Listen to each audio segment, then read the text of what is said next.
Assalamualaikum warahmatullahi wabarakatuh. Perkenalkan, nama saya Siti Risalatul Muawana. Saya adalah mahasiswa PPG dalam jabatan Universitas Melawarman Prodi Bimbingan dan Konseling.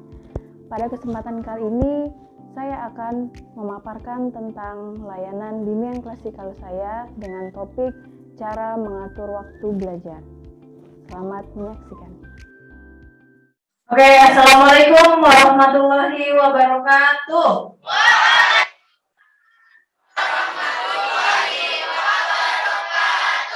Ya, bagaimana kabarnya hari ini?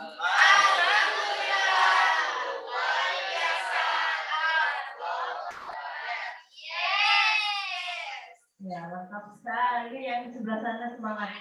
Tapi ya Mas, 3 orang boleh diminta tempat. Nah, kalau sudah di dalam ruangan, apalagi ruangannya cukup dingin dan ber-AC, dibuka aja ya. Kalau udah di lapangan baru. Oke, sebelum kita mulai kegiatan kita hari ini, boleh silakan ketua kelasnya dipimpin doa dulu.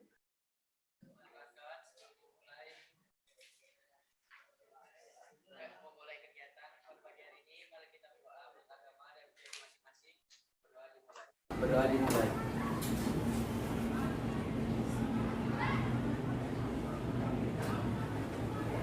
Doa selesai. Oke, terima kasih. Ada yang tidak hadir? Hadir semua? Oke, hadir semua ya, alhamdulillah. Ya, hari ini kita akan mengadakan layanan kegiatan yaitu tentang cara mengatur waktu belajar sehari-hari. Nah, tapi sebelum kita melakukan layanannya, kita seperti biasa ice breaking dulu, ya. Silakan berdiri. Jangan berdiri. Nah, iya pemanasan. Ice breaking, peregangan. Nah, ice breaking kita kali ini adalah hands up. Hands up. Tapi caranya silakan pegangan tangan dengan teman-temannya. Pegangan tangan yang cewek sama cewek, yang cowok sama cowok.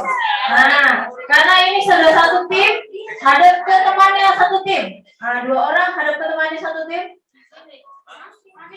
Nah, gitu. Yang itu hadap ke temannya, yang belakang bikin lingkaran begitu. Nah, ini bergabung sini. Sini Mas, bergabung Mas. Nah, bergabung tangannya.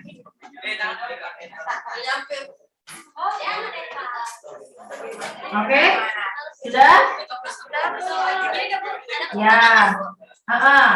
Pegangan, jangan sampai putus tangannya. Yang di belakang bergabung juga dengan timnya teman. Oke. Jangan sampai putus buat lingkaran. Nah, sudah ya? Nah, game hands up ini ketika ibu bilang tangan ke bawah, berarti tangannya ke bawah.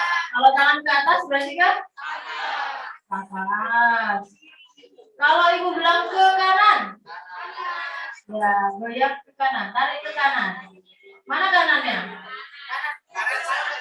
Ya, kanan, tangan kanan. Kalau kiri? Kiri. Oke, paham ya? Oke. Ikut deh. Oh, easy. Oke. Pokoknya ikuti dulu kata Bu Risa. Ke atas. Atas. Ke bawah. Kanan. Kiri. Kiri. Kiri. Bawah. Bawah. Bawah. Atas. Kiri. Kiri. Oke. Atas. Oke. Sekarang kita balik. Kalau Bu Risa bilang ke atas, tangan kalian ke lengkap dengan ucapan bawahnya. Ya. Kalau Ibu Risa bilang kanan, berarti kalian tariknya. Oke, sudah paham? Tes ya? Tes. Oke, perhatikan, dengarkan. Atas. Atas.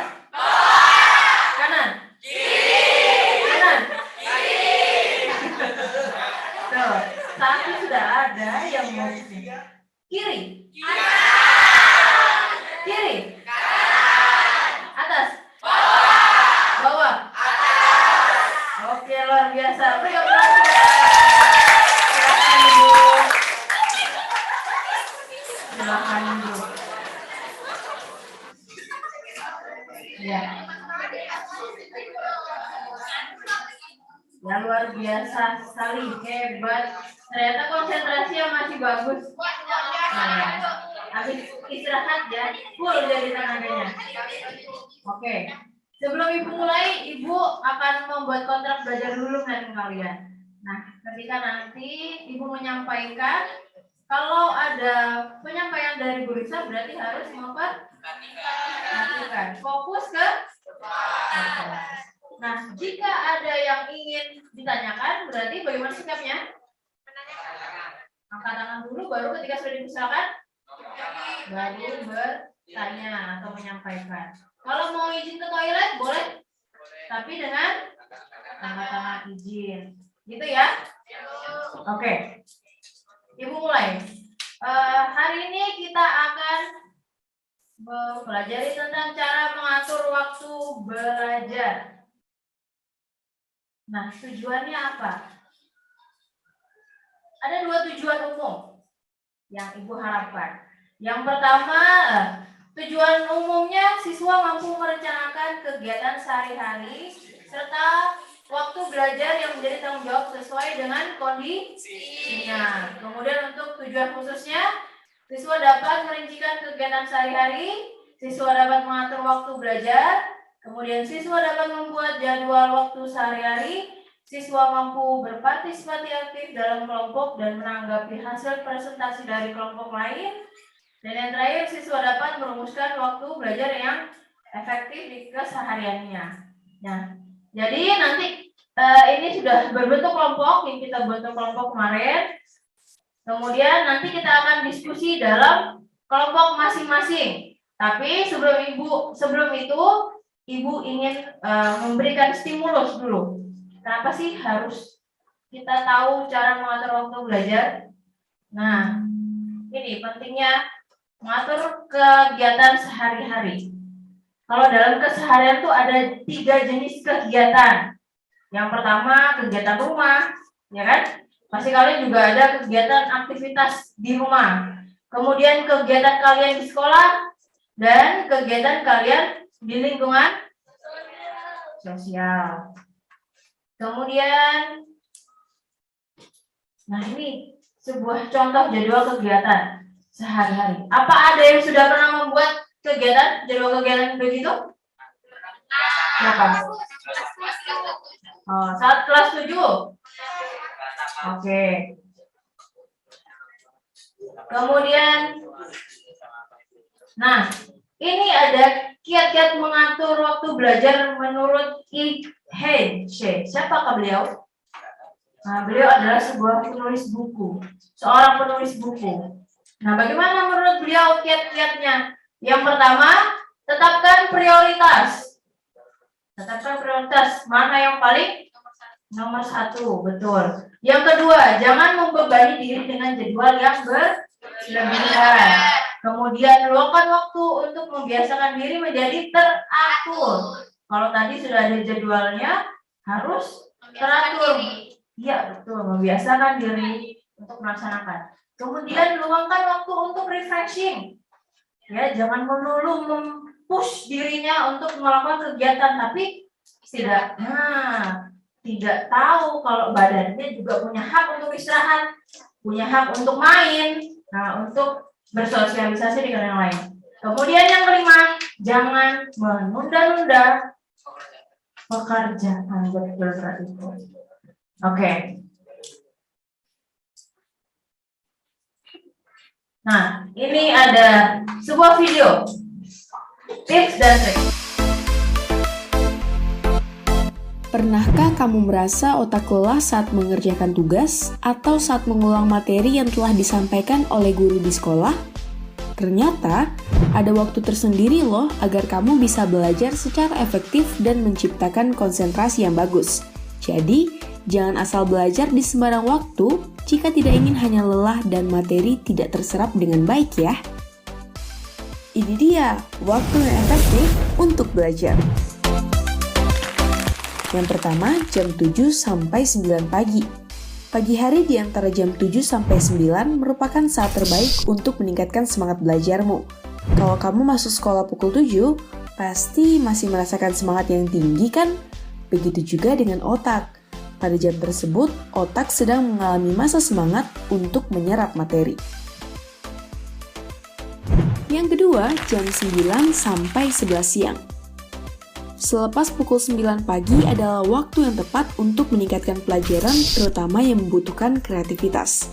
Pada jam tersebut, otak memiliki hormon kortisol atau hormon stres yang cukup.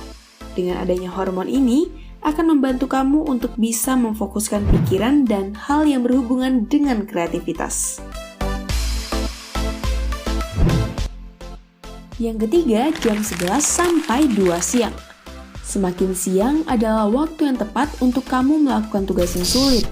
Pada rentang jam tersebut, hormon melatonin atau hormon tidur telah menurun tajam, sehingga tubuh kamu akan lebih siap untuk mengerjakan beban proyek atau pekerjaan yang sulit dan keras. Jadi, jika kamu punya tugas yang harus segera dikerjakan, bisa kamu kerjakan di rentang jam ini ya. Yang keempat, jam 2 sampai jam 3 sore. Waktu ini adalah waktu otak untuk sejenak beristirahat dari kegiatan belajar kamu. Gunakan untuk makan siang agar tenaga bisa pulih kembali. Untuk mencerna makan siang, tubuh akan menarik darah dari otak ke perut yang membuat asupan darah dan oksigen ke otak sedikit berkurang. Hal inilah yang mengakibatkan kamu jadi mengantuk. Jadi, cobalah istirahat di jam ini ya.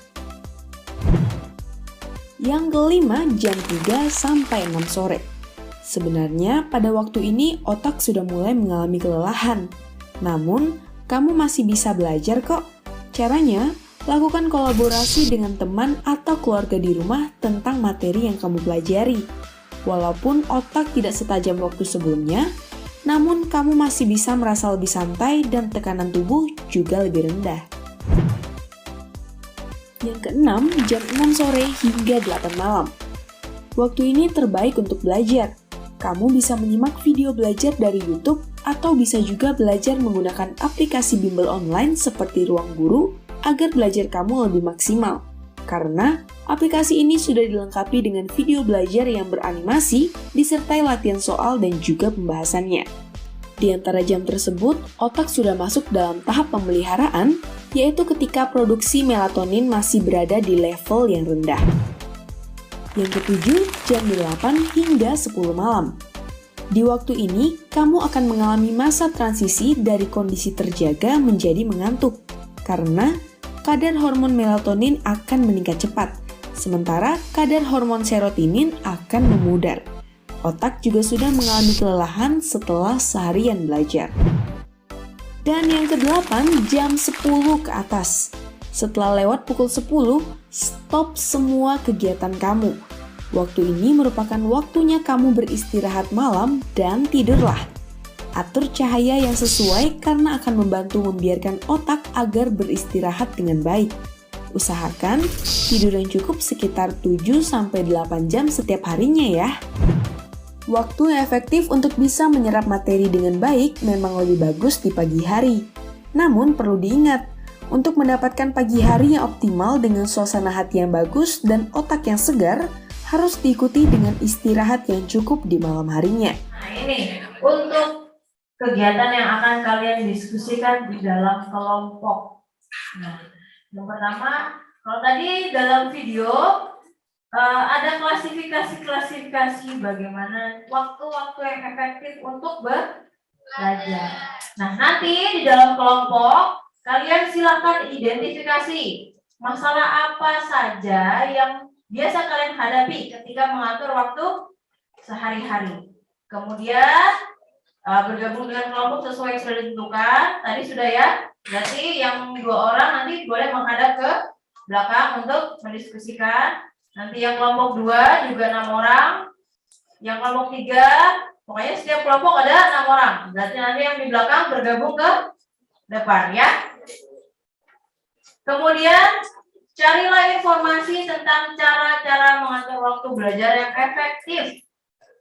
Ya, boleh dari sumber internet. Kalian tadi sudah membawa handphone masing-masing, nanti boleh saling didiskusikan. Nah, baru nanti kalau sudah selesai, kita sama-sama bergantian untuk mempresentasikan ke depan. Oke? Siap. Ada yang ingin ditanyakan dari tugas kelompoknya? Tidak, siap tidak. Tidak. Nah, sekarang boleh perwakilan kelompoknya mengambil kertas karton. Jadi nanti hasil diskusinya ditulis ini.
Nah, sekarang kita akan presentasi apakah hasil diskusi kalian di kelompok masing-masing ya.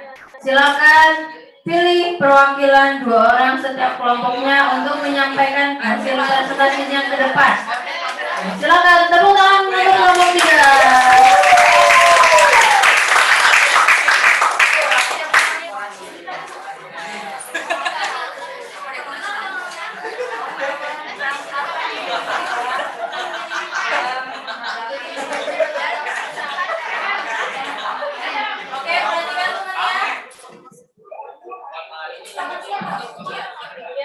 Assalamualaikum warahmatullahi wabarakatuh.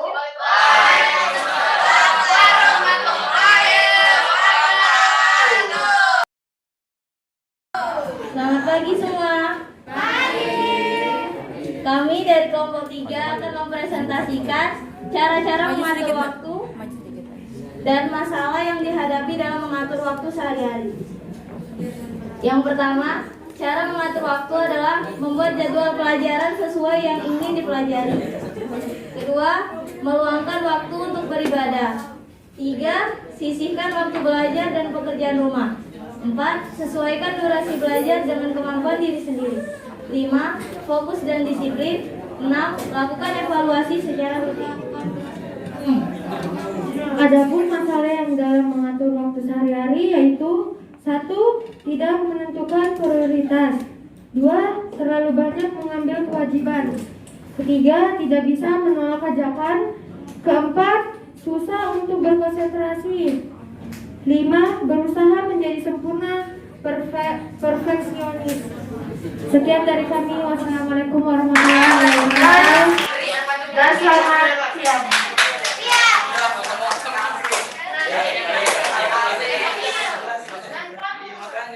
Ya, oke. Tepuk tangan untuk kelompok 3. Ya, silakan ajak ke bawah.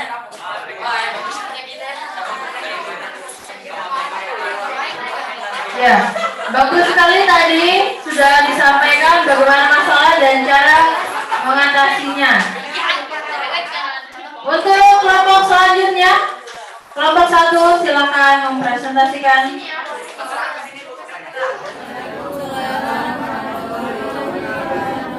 Dan selamat pagi. Kami dari saya Aisyah dan Nesya dari kelompok 1 akan mempresentasikan masalah apa yang dihadapi dalam mengatur waktu serta cara-cara mengatur waktu. Masalah yang dihadapi dalam mengatur waktu, yang pertama sulit mengatur mood dan rasa malas, yang kedua suka menunda pekerjaan atau tugas, yang ketiga keinginan untuk terus bermain handphone atau kecenderungan ketergantungan handphone, yang keempat kurangnya kesadaran telah membuang waktu, yang kelima terlalu banyak berpikir tetapi sedikit bergerak, yang ketujuh kondisi lingkungan yang tidak mendukung. Adapun cara-cara dalam mengatasi masalah tersebut, yaitu yang pertama fokus pada pelajaran, yang kedua melawan mood dan rasa malas, yang ketiga selesaikan pekerjaan penting terlebih dahulu, yang ketiga tidur minimal 7-8 jam setiap hari, yang kelima mencari motivasi diri, yang keenam berkomitmen untuk melakukan sesuatu. Sekian presentasi kami dari kelompok 1. Wassalamualaikum warahmatullahi wabarakatuh.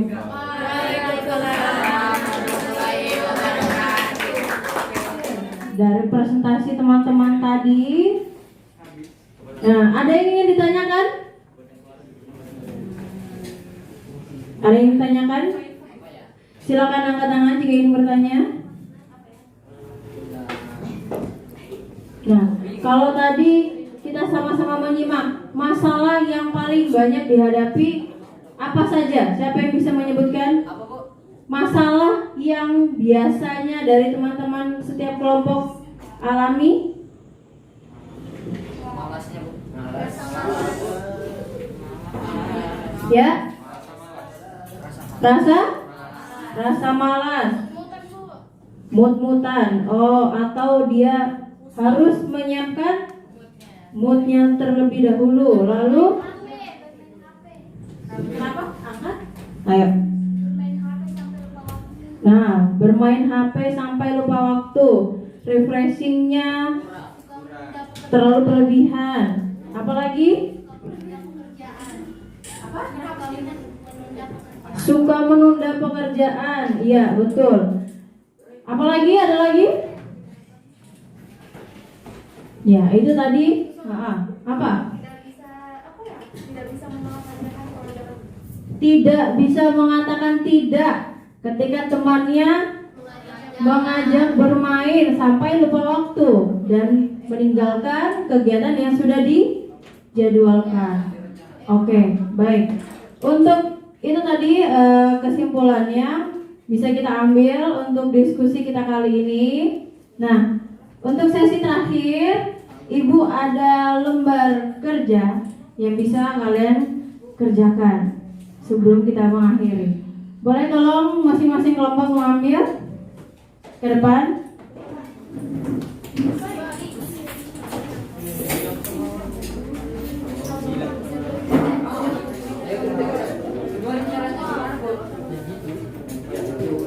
Kelompok 4. Oke, Ibu beri waktu 3 menit saja untuk mengerjakan.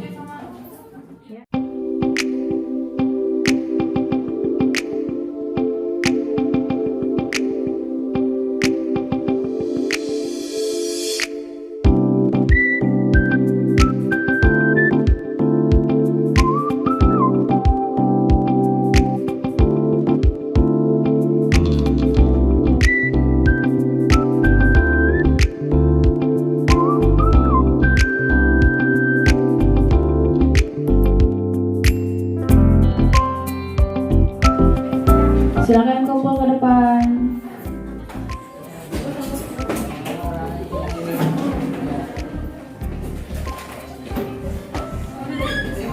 Oke, terima kasih. Untuk mengakhiri kelas hari ini, tadi kita awali dengan doa, maka kita akhiri juga dengan doa. Silakan ketua kelasnya. Mana tadi? Sedang izin ke toilet? Oke.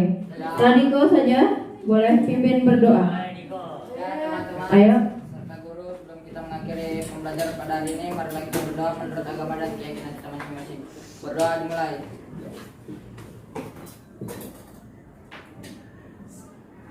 Berdoa selesai. Baik, terima kasih atas kerjasama hari ini. Sampai jumpa di pertemuan kita selanjutnya. Ya sudah cukup bagus sih Mbak.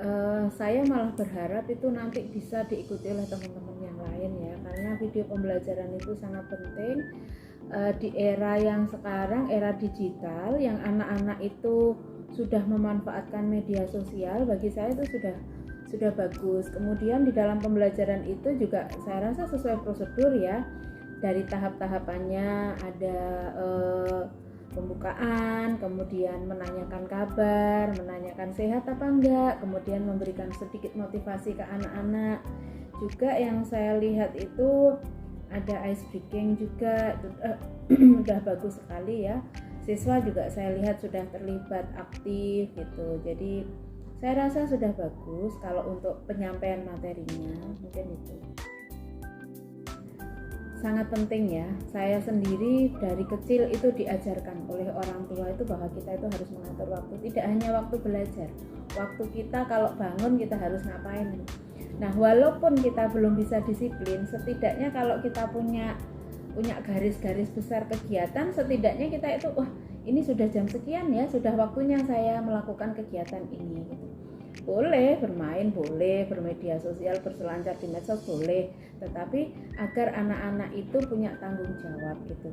Ya saya malah menyarankan semua anak untuk membuat schedule ya, untuk membuat schedule kegiatan mereka, karena salah satu kunci kesuksesan itu adalah disiplin, dan disiplin itu tidak bisa tiba-tiba ada. Kita harus memberikan pembiasaan-pembiasaan. Pasti ya tidak ada gading yang tidak retak. Namun saya memberikan dimintain pendapat tentang kekurangan dan kelebihan itu bukan berarti itu kesalahan. Maksudnya ke depan biar lebih baik gitu. Apalagi ini baru awal-awal. Insya Allah nanti ada perbaikan. Kalau kelebihannya saya rasa banyak sekali ya. Kalau dari video kemarin itu pola pembelajaran sudah bagus, seperti tadi yang saya sampaikan di awal, memotivasi, ada ice breaking, kemudian tujuan pembelajaran tersampaikan. Jadi biar anak itu paham, oh hari ini pertemuan itu tujuannya untuk ini. Bu guru berharap setelah pertemuan selesai itu ini gitu. Udah bagus sih menurut saya.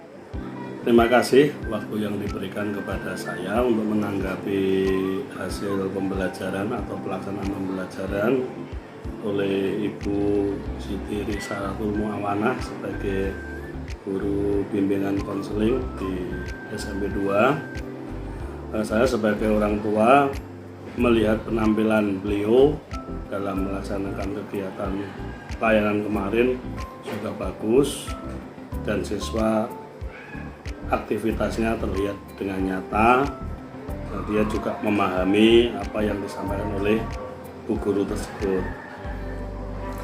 Kemudian mengenai topik yang disampaikan dalam layanan BK kemarin, hal itu sangat penting sekali karena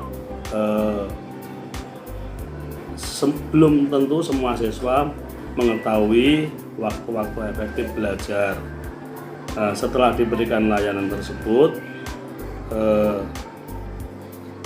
menambah wawasan siswa dalam membagi waktu untuk belajar.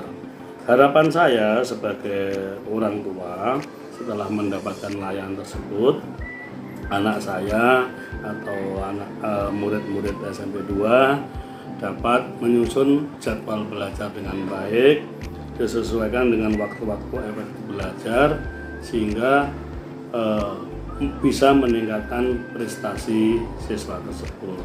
Terima kasih. Assalamualaikum teman-teman dan selamat siang.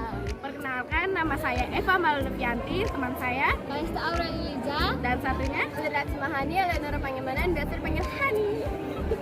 Oke, dari kalian bertiga setelah mengikuti layanan BK kemarin, gimana sih perasaan kalian? Seru banget sih. Terus kita juga dapat inspirasi dan motivasi, dan kita mencari tentang hal-hal yang baru, positif. Dan kita terus tuh kita juga lebih lebih agar bisa mengatur waktu dalam kehidupan sehari-hari. Oke, selanjutnya jika ada layanan BK lagi, apakah kalian bersedia mengikuti lagi? Bersedia banget dong, bersedia banget. Karena kita sangat menunggu hal ini, karena ini sangat seru banget. Oke, terima kasih. Bye. Assalamualaikum warahmatullahi wabarakatuh dan selamat pagi teman-teman. Pagi. Oke, menurut kalian berdua, apakah penting materi yang sudah diberikan, yaitu cara mengatur waktu? Menurut kita berdua sih penting ya, karena dengan mengatur waktu belajar itu bisa membuat dalam mengerjakan pekerjaan itu dalam lebih efisien, jadi tidak membuang-buang waktu dalam mengerjakan sesuatu. Itu menurut kita. Oke. Ya.